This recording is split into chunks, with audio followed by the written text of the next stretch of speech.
Patrick Rus, seorang perencana keuangan yang memiliki banyak klien dengan kekayaan berlimpah membeberkan 5 kebiasaan yang umum dilakukan para kliennya. Dan uniknya, kebiasaan itu bisa Anda tiru agar kelak di masa depan Anda bisa menjadi orang yang kaya. Mereka, klien Rus, sebetulnya bukanlah orang dengan pendapatan yang besar, namun mereka adalah orang yang sangat disiplin dalam menabung dan investasi.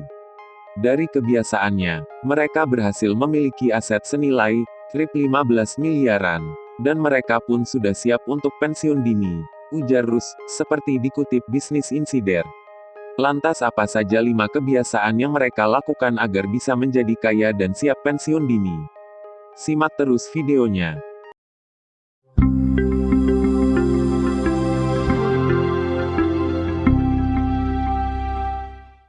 1. Punya rencana keuangan dan komitmen tinggi akan hal itu. Setiap klien Rus memiliki komitmen tinggi terhadap rencana keuangannya di masa depan. Rus pun mengingatkan bahwa rencana keuangan tidak hanya sebatas menabung dan investasi saja. Anda harus tahu seluk-beluk seputar arus kas keluarga, manfaat asuransi yang dimiliki, hingga seperti apa rencana distribusi kekayaan mereka, ucap Rus. Orang-orang kaya di Amerika Serikat tak sungkan meminta bantuan profesional untuk segala urusan ini. Mereka pun paham bagaimana caranya agar bisa terus berkomitmen pada rencananya. 2. Tidak terlalu pusing soal investasi.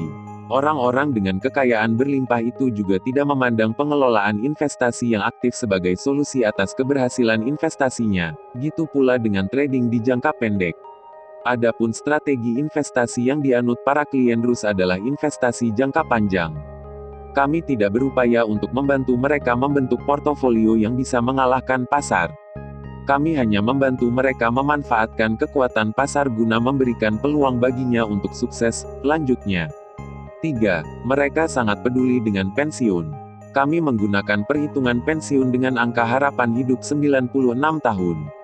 Hal itu disebabkan karena ada kesempatan sebesar 25% dari klien kami yang berusia 65 tahun. Setidaknya beberapa di antara mereka akan hidup sampai usia 96 tahun, imbuhnya. Makin lama seseorang hidup di dunia ini, maka makin besar kebutuhan pensiun yang harus disiapkan. Dan hal itu juga akan berdampak pada target dana pensiun mereka. Tak heran, sebagian besar klien Rus benar-benar memprioritaskan hal ini. 4. Mereka selalu cari cara untuk kurangi pajak. Pajak adalah pengeluaran wajib yang bisa memotong kemampuan seseorang dalam menabung atau investasi sekalipun. Mengurangi pajak bukanlah hal yang ilegal, hal itu bisa dimulai dari memilih instrumen investasi rendah pajak, perencanaan pajak usaha, dan lain sebagainya. 5. Merencanakan amal dalam perencanaan keuangan. Tak hanya seputar masa depan diri dan keluarga, segala amal dan donasi pun mereka rencanakan dengan sangat terstruktur. Donasi-donasi juga tentunya bisa meringankan beban pajak mereka sebagai warga negara negeri Paman Sam, yang mana akan berdampak positif pada rencana keuangan jangka panjang. Dan jika Anda lihat di Indonesia, segala pengeluaran yang berkaitan dengan zakat juga bisa mengurangi pajak. Itulah 5 kebiasaan miliuner Amerika Serikat yang bisa Anda tiru agar Anda bisa kaya. Semoga video kali ini bermanfaat.